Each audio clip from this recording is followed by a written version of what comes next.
السلام علیکم ورحمۃ اللہ وبرکاتہ۔ میرے دینی اور وطنی بھائیوں، عید کے موقع سے ایک بہت بڑے ایکٹر نے ایک گانا ریلیز کیا۔ اس گانے کا نام بھائی بھائی ہے۔ اس گانے کو آپ نے بھی سنا ہوگا، دیکھا ہوگا۔ اس گانے کے ذریعے سے بس ایک ہی پیغام دیا جا رہا ہے، ایک ہی میسج دیا جا رہا ہے کہ ہندوستان میں رہنے والا ہر شخص بھائی بھائی ہے۔ یکتا کی تعلیم دی جا رہی ہے، یکتا کا میسج دیا جا رہا ہے، یکتا کا پیغام دیا جا رہا ہے، یعنی اتحاد کا پیغام دیا جا رہا ہے، اتحاد کا میسج دیا جا رہا ہے۔ یقیناً یہ پیغام بہت ہی عمدہ ہے، قابل سماع ہے، قابل قبول ہے۔ اس پیغام کو ایکسپٹ کیا جائے، اس پیغام پر عمل کیا جائے، اور اس گانے کے ذریعے سے یہ بتایا جا رہا ہے کہ ہندوستان میں رہنے والا ہر شخص بھائی بھائی ہے، خواہ وہ ہندو ہو، مسلمان ہو، سکھ ہو، عیسائی ہو، کسی بھی مذہب کا ماننے والا ہو، سب کے سب ہندوستان میں برابر ہے۔ ہر ایک کا حصہ ہندوستان میں برابر ہے۔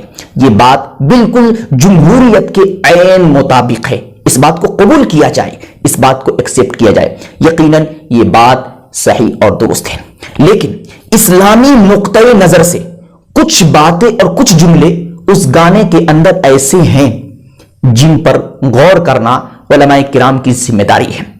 عید کے موقع سے ہی مجھ سے اس گانے کے تعلق سے سوال کیا گیا، پوچھا گیا، معلوم کیا گیا کہ اس گانے کے اندر ایسے ایسے جملے استعمال کیے گئے ہیں، کیا اس گانے کے جملے کو اپنی زبان سے ہم ادا کر سکتے ہیں یا نہیں کر سکتے؟ اسلامی نقطۂ نظر سے اس گانے کا شرعی حکم کیا ہے؟ میں نے اس موقع سے سکوت اختیار کیا، خاموشی اختیار کی، صرف اور صرف اس لیے کہ بڑے بڑے علماء کرام ہیں، وہ اپنی زبان کھولیں گے اور اسلامی نقطۂ نظر سے اس گانے کے تعلق سے کچھ نہ کچھ رہنمائی ضرور فرمائیں گے، لیکن کہیں سے کسی طرح کی کوئی رہنمائی ہمارے اکابر علماء کی طرف سے نہیں آئی۔ ہو سکتا ہے کہ ہمارے اکابر علماء سے اس کے متعلق سوال نہ کیا گیا، لیکن مجھ سے اس کے متعلق سوال کیا گیا ہے، اس لیے میں بتانا ضروری سمجھتا ہوں اور اپنی ذمہ داری سمجھتا ہوں، کیونکہ اس گانے کے اندر کچھ جملے ایسے ہیں کہ ان جملوں کو اگر کوئی شخص اپنی زبان سے اقرار کرتا ہے بحالت ایمان، تو ہو سکتا ہے کہ وہ شخص اسلام سے بھی ہٹ جائے، اسلام سے بھی خارج ہو جائے۔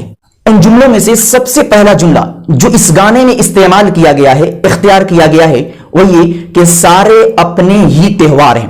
اس کا مطلب یہ ہے کہ جو ہندو مذہب میں تہوار ہے، اس تہوار کو مسلمان بھی منائیں، سکھ بھی منائیں اور عیسائی بھی منائیں، اور جو مسلم مذہب میں تہوار ہے، اس تہوار کو ہندو بھی منائیں، سکھ بھی منائیں اور عیسائی بھی منائیں، اور جو عیسائی اور سکھ مذہب میں تہوار ہے، اس تہوار کو مسلمان بھی منائیں اور ہندو بھی منائیں۔ یعنی ہندوستان میں جتنے بھی مذاہب ہیں اور ان مذاہب میں جتنے بھی تہوار ہیں، ان تمام تہواروں کو مل جل کر منایا جائے، جبکہ اسلام اس بات کی بالکل بھی اجازت نہیں دیتا۔ اسلام ایک دھرم، ایک مذہب کا نام ہے۔ جو شخص دائرے اسلام میں داخل ہو جاتے ہیں تو ان کے لیے کچھ قوانین ہیں، کچھ اصول ہیں، کچھ ضوابط ہیں۔ تو اگر آپ اپنے مذہب کے تہواروں کو چھوڑ کر غیروں کے تہواروں میں شرکت کرتے ہیں تو یہ آپ کے لیے جائز اور درست نہیں ہے۔ اسی طریقے سے اس جملے کو اپنی زبان سے اقرار کرنا اور یہ عقیدہ رکھنا کہ ہندوستان میں جتنے بھی مذاہب ہیں اور ان مذاہب میں جتنے تہوار ہیں وہ سب کے سب تہوار اپنے ہیں، یہ صحیح اور درست نہیں ہے۔ اور دوسرا جملہ جو اس گانے میں استعمال کیا گیا ہے، اختیار کیا گیا ہے، وہ یہ کہ عید کے موقع سے ہم دیوالی والا ڈانس کریں گے، ناچیں گے، گائیں گے۔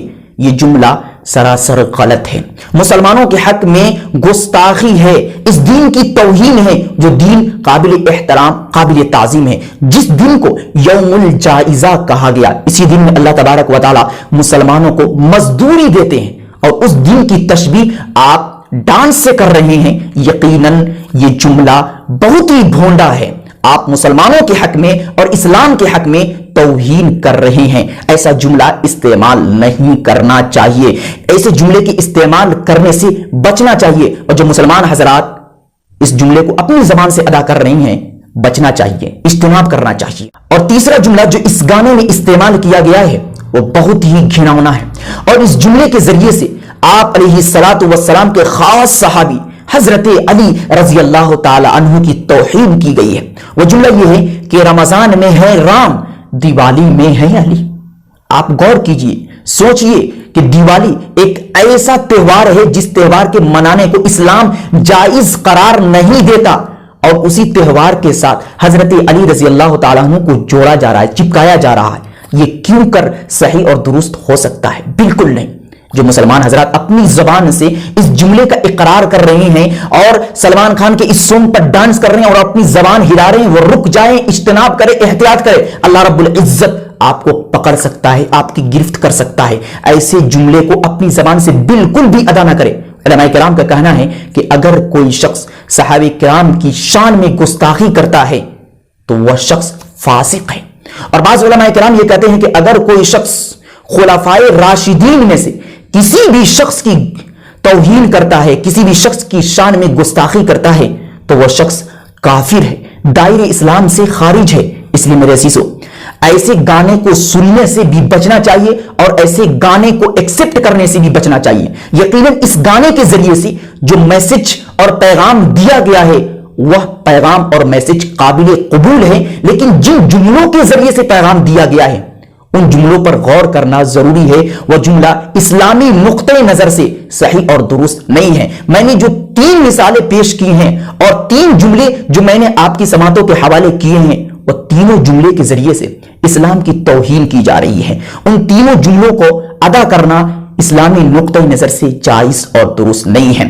جنہوں نے اس گانے کو لکھا ہے وہ ناعلم ہے، ان کو معلوم نہیں ہے کہ اسلام کس چیز کا نام ہے، ان کو عقیدے کے بارے میں معلوم نہیں ہے۔ انہوں نے صرف نام اور نمود کے لیے، شہرت کے لیے اس گانے کو ریلیز کر دیا، اس گانے کو مجمع عام میں عام کر دیا۔ لیکن ہم اور آپ تو جانتے ہیں کہ اسلام کیا ہے۔ اس لیے میرے عزیزوں، ہمیں ہر اس جملے کو ترک کر دینا چاہیے، چھوڑ دینا چاہیے، اگنور کرنا چاہیے جن جملوں سے اسلام کی توہین ہوتی ہے، دین کی توہین ہوتی ہے، صحابہ کی توہین ہوتی ہے۔